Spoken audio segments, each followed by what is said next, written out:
धृतराष्ट्र जन्म से ही अंधे थे, अतः उनकी जगह पर पांडु को राजा बनाया गया। इससे धृतराष्ट्र को सदा अपनी नेत्रहीनता पर क्रोध आता और पांडु से द्वेष भावना होने लगती। पांडु ने संपूर्ण भारतवर्ष को जीतकर कुरु राज्य की सीमाओं का यवनों के देश तक विस्तार कर दिया। एक बार राजा पांडु अपनी दोनों पत्नियों कुंती तथा माद्रीस के साथ आखेट के लिए वन में गए। वहां उन्हें एक मृग का प्रणयरत जोड़ा दृष्टिगत हुआ। पांडु ने तत्काल अपने बाण से उस मृग को घायल कर दिया।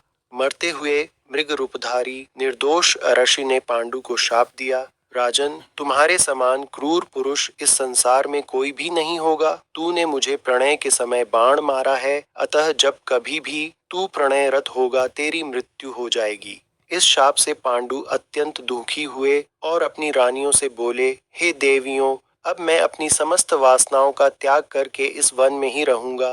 तुम लोग हस्तिनापुर लौट जाओ।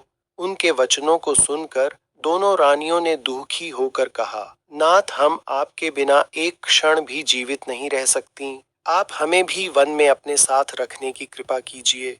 पांडु ने उनके अनुरोध को स्वीकार करके उन्हें वन में अपने साथ रहने की अनुमति दे दी। इसी दौरान राजा पांडु ने अमावस्या के दिन आर्षि मुनियों को ब्रह्मा जी के दर्शनों के लिए जाते हुए देखा।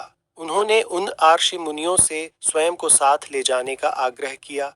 उनके इस आग्रह पर आर्षि मुनियों ने कहा, राजन, कोई भी निःसंतान पुरुष ब्रह्मलोक जाने का अधिकारी नहीं हो सकता, अतः हम आपको अपने साथ ले जाने में असमर्थ हैं। आर्षि मुनियों की बात सुनकर पांडु अपनी पत्नी से बोले, हे कुंती, मेरा जन्म लेना ही वृथा हो रहा है, क्योंकि संतानहीन व्यक्ति पितृऋण, आर्षि ऋण, देव ऋण तथा मनुष्य ऋण से मुक्ति नहीं पा सकता।